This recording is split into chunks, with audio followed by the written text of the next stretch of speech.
In 2015, a 22-year-old German player named Fedor Holz began working with a mindset coach named Elliot Roe. At the time, Holz was already technically gifted. He understood ranges. He ran solvers. He studied harder than almost anyone in his peer group. But something was not connecting. The results were inconsistent. The deep runs were not converting.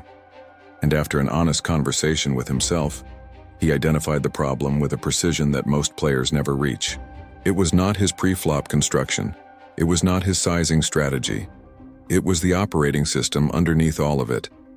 The part of the mind that runs when the pressure spikes, when the bad beat lands, when the final table lights come on and the cameras find your face and every decision suddenly carries a weight that no solver has ever been asked to calculate. Over the next 18 months, Holz went on one of the most statistically improbable runs in the history of tournament poker, $21 million, in 18 months. He did not become a different technical player. He became a different psychological entity. And when journalists asked him what changed, he did not talk about GTO adjustments or population reads. He talked about his morning routine, his breathing protocol, his journaling practice, his ability to inject logic back into his system after a loss and return to neutral before the next hand began. This is the video where we go inside that operating system. Not the surface-level mindset advice you have heard 100 times. Not generic tips about staying calm or not tilting. The actual architecture, the specific mechanisms, the techniques that bracelet winners use to perform at the highest level under conditions that are physiologically and psychologically designed to make you fail. By the end of this video, you will understand not just what the winning mindset looks like, you will understand exactly how to build it. Starting today, the first thing you need to understand about the bracelet winning mindset is that it is not a personality trait. It is not something you either have or do not have. It is a set of trainable skills, and the players who treat it that way are the ones who develop it, while the players who believe it is innate spend their careers waiting for a version of themselves that will never naturally arrive. Here is the foundational skill: process orientation. The ability to evaluate the quality of your decisions independently of their outcomes. This sounds straightforward until you try to actually do it at a table after a bad beat costs you a significant portion of your stack. In that moment, every cognitive system you have is pulling you toward outcome evaluation. The result was bad. The result feels bad. Therefore, something must have gone wrong. Your brain is not asking whether your decision was correct. It is asking why the universe did not reward a good decision the way it was supposed to. Phil Hellmuth has 17 WSOP bracelets, more than any player in history. And when you study how he talks about tournament play, beneath all the persona and the table talk and the emotional outbursts, there is a consistent theme that most people miss because the noise around it is so loud. Hellmuth has said in multiple interviews that he does not judge the quality of a hand by its outcome. He judges it by whether he read the situation correctly, played his opponent accurately, and executed the decision his read demanded. The cards are irrelevant to the quality evaluation.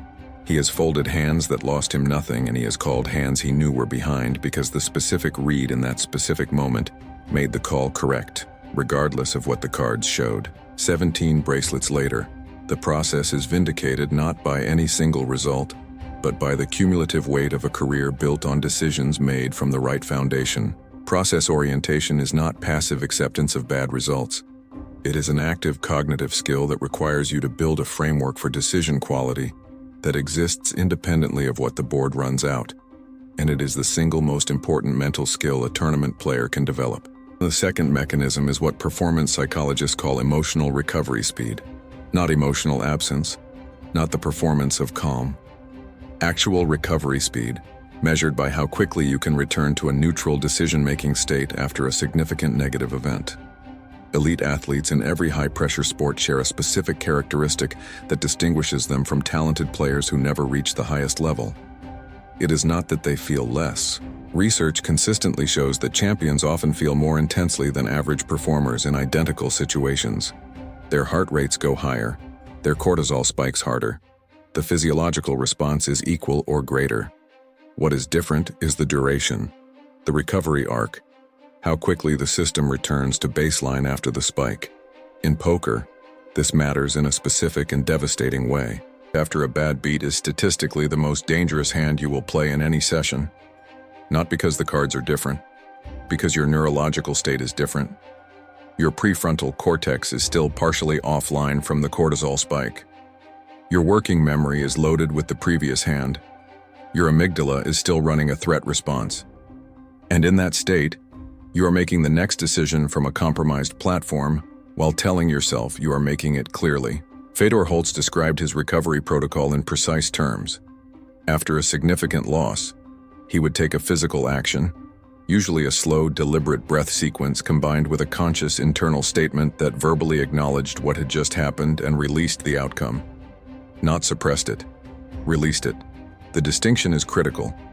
Suppression keeps the emotional charge active underneath conscious awareness, where it continues to influence decisions. Release involves full acknowledgement followed by a deliberate redirect of attention to the present moment. One practice degrades your game invisibly, the other protects it structurally. This is not philosophy. This is a documented psychological intervention with measurable effects on subsequent decision quality. The third mechanism is identity architecture. And this one is the most advanced, the most counterintuitive, and the most powerful of everything we will discuss today. Most players come to the WSOP with an identity that is wrapped around their results. They are a winning player. They are a serious grinder. They are someone who belongs at a final table. And that identity, that self-conception, is useful in normal circumstances. It motivates preparation. It drives discipline. It keeps you studying when the casual player has already stopped. But at the WSOP, under maximum pressure, that same identity becomes a liability of the highest order. Here is why. When your identity is attached to your results, every decision that threatens those results also threatens you as a person. Folding a marginal spot does not feel like sound poker. It feels like capitulating. 3 betting light does not feel like a strategic adjustment. It feels like performing for a self-image that demands aggression. And calling a river shove you are not sure about does not feel like a decision. It feels like a test of whether you belong at the table. Every chip movement becomes a verdict on who you are. And playing poker to defend your identity is one of the most expensive cognitive operations a human being can run. Daniel Negreanu went 11 years between WSOP bracelets. 11 years during which his technical ability never diminished. During which he continued making final tables and winning major events worldwide. And when he finally won bracelet number 7 at the 2024 Poker Players Championship, he talked about it in a way that revealed something important. He had separated his identity from his WSOP results so completely that the 11-year gap, which the poker media had turned into a narrative of decline, had not altered his fundamental self-conception as a player. He showed up to every series believing in his process, regardless of the previous result. That psychological architecture, identity that rests on process rather than outcome, is what allows a player to keep performing at the highest level across decades rather than burning bright for a few years and disappearing. This is the part of the video where I need to stop and tell you something directly. Because what we are discussing, the process orientation, the recovery protocols, the identity architecture, these are not concepts you absorb by watching one video. They are systems you install through structured practice, and right now for a very limited time. We have something available that I have never offered before. When you purchase Collection 2 at the link in the pinned comment, $29.89, you will receive the complete Collection 2, 10 ebooks plus 5 premium bonus ebooks covering advanced mental game, tournament psychology, emotional control frameworks, ICM pressure management, and elite strategic systems. That is 15 ebooks. But here is what makes this offer different from anything we have done before. If you have not yet purchased Collection 1, we are including it completely free. Right after you confirm your purchase, you will receive instant access to both collections in your email. Everything together. 25 ebooks total, the most comprehensive poker library we have ever assembled, delivered immediately for $29.89. This offer exists for a few days only. It will not be extended. The link is in the pinned comment. The fourth mechanism is what I call the A-game anchor. And it is the difference between a player who performs at their peak occasionally and a player who performs at or near their peak consistently, across sessions, across days, across the brutal multi-day structure of a deep WSOP run. Your A game is not a level of play you naturally arrive at when things are going well. It is a specific neurological state that requires specific conditions to produce: sleep quality, nutritional status, emotional baseline, physical activation level. Each of these inputs has a measurable effect on the quality of cognitive output you can generate at the table. Most players treat these variables as irrelevant background noise and then wonder why their game fluctuates so dramatically across sessions. Phil Galfond, one of the most technically respected high-stakes players in the world, has written extensively about his practice of journaling his emotional responses before and after sessions. Not hand histories, emotional data. He tracks his psychological state the way a serious athlete tracks physical conditioning, because he understands that the quality of his decision-making is not independent of his psychological inputs. It is directly produced by them. A session played from a rested, emotionally neutral, physically activated state produces measurably different decisions than the same player making the same decisions from an exhausted, emotionally loaded, physically sedentary state. The A-game anchor is a pre-session protocol that reliably produces the neurological conditions for peak performance. For Holz, it was his breathing sequence, his brief visualization practice, and a 1-minute mental primer before sitting down. For Galfond, it includes his journaling practice and an honest assessment of his emotional baseline before committing to a session. For Hellmuth, despite the public persona, it includes a pre-game focus ritual that he has maintained with remarkable consistency across 4 decades of professional play. The specific components vary by player. The structure is universal. You need a protocol that reliably transitions your nervous system from ambient state to performance state before you sit down. Players who have this run their best game more often. Players who do not run their best game when circumstances happen to align, which is not a strategy. It is hope. The 5th mechanism is strategic detachment. This is the most misunderstood concept in tournament poker psychology and the one that separates technical mastery from championship execution. Strategic detachment does not mean you do not care about the outcome. It does not mean you play without emotion or that you become a robotic decision machine. What it means is that your strategic thinking and your emotional investment operate on separate tracks, and that your decisions are made exclusively from the strategic track, while the emotional track runs in parallel without interfering. Here is the practical version of what this looks like. You are on the final table bubble. One player needs to bust before you are in the money. Your stack is average. You pick up aces in the big blind. The short stack shoves from the button. The correct play is obvious. Call. Take the equity. Let your hand do the work. But something happens between knowing the correct play and executing it. Your body registers the significance of the moment. Your breathing changes. Your hands feel slightly different on the chips. The weight of the decision, not the strategic weight but the identity weight, becomes present. And in that moment, if strategic detachment is not a trained skill, the emotional track bleeds into the decision track.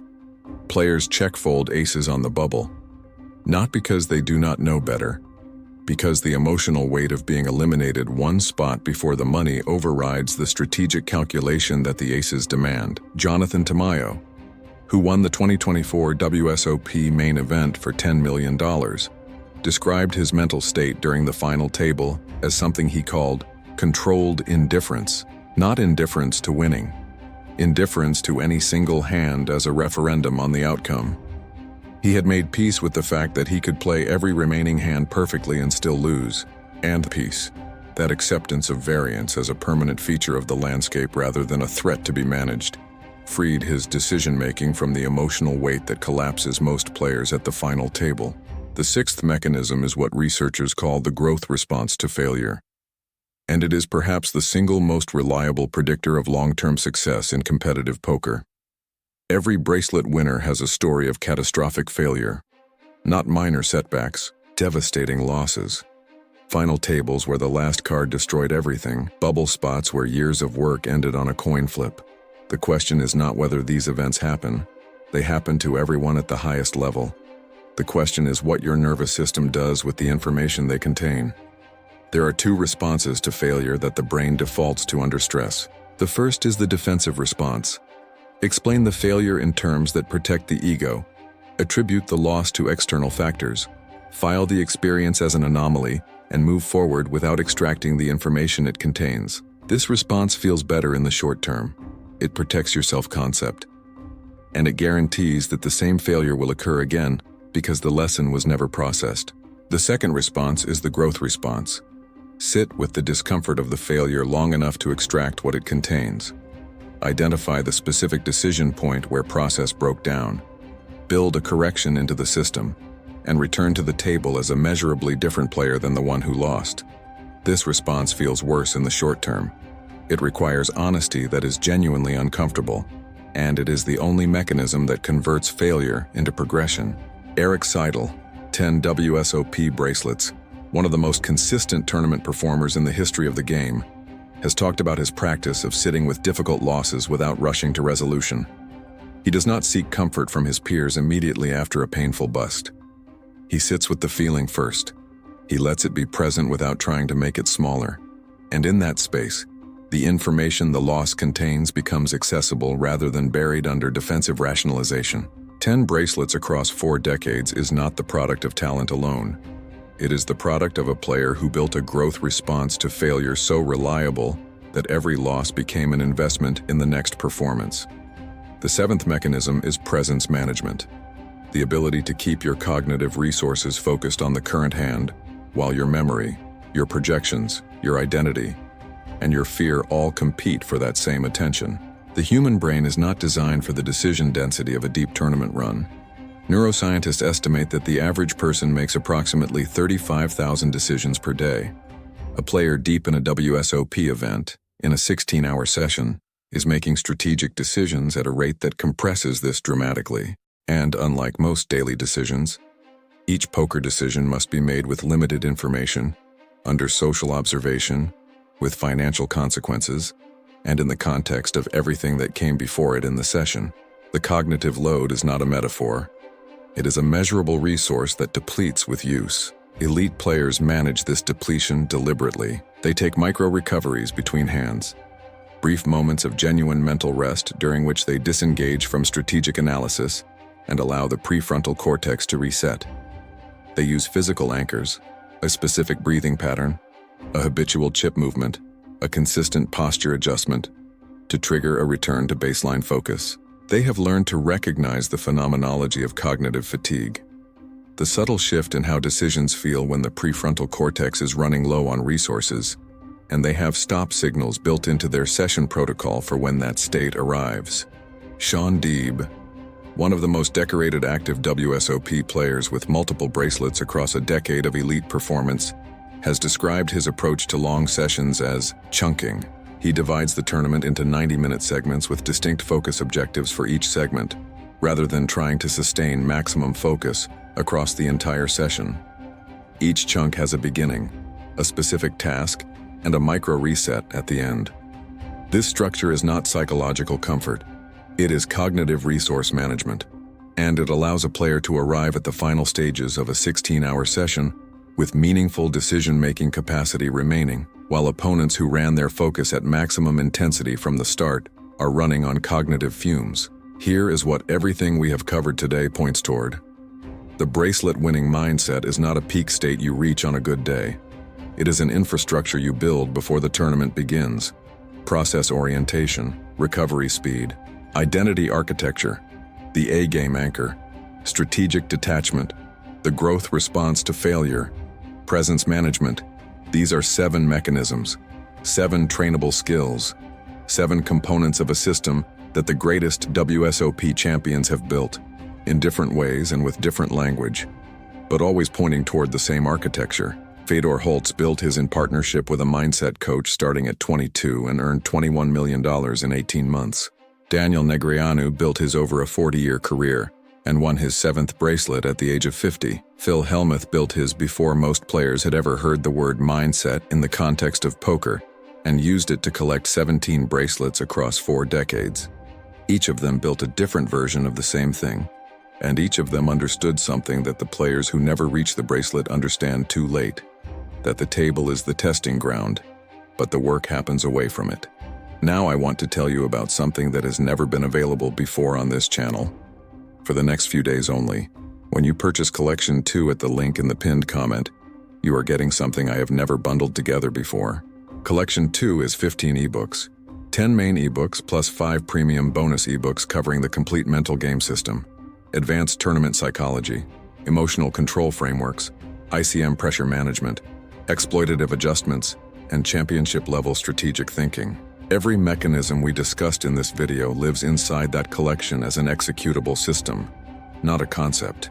But if you have not yet purchased Collection 1, we are including it completely free with your Collection 2 purchase.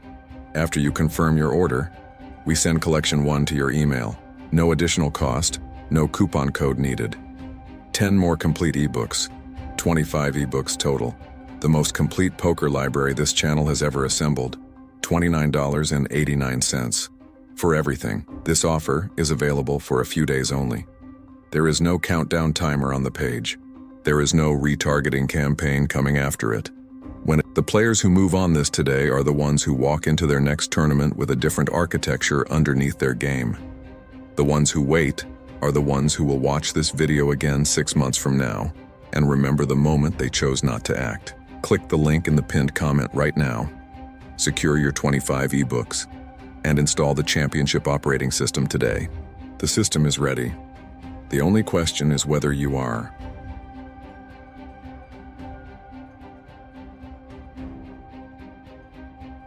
Is poker luck? Luck in poker favors those who have the theory well aligned and know exactly the play that will bring the most profit in the long run. Poker is a war of intelligence, and study is your ammunition to win that war. But the first battle to be won is generating a consistent income at the lowest stakes. It's this victory that gives you confidence and motivation for the tougher battles that lie ahead. And to win this first battle, you don't need all the ammunition that exists. You only need a few specific weapons. That's what we deliver to you in Mind of a Grinder. The right mental structures and frameworks for you to win this first battle faster. And with minimal damage, you will study and practice what's necessary to start achieving consistent results and evolve your game intelligently. Then your time will be better used, the path will be much safer, and you will be able to generate consistency in your game. And only after that will you start adding more tools to your arsenal to face bigger games. Click the Learn More button on this video and access right now the complete collection with more than 10 practical guides for you to consistently profit from poker. You will understand how the system works that is helping players think and play like professionals.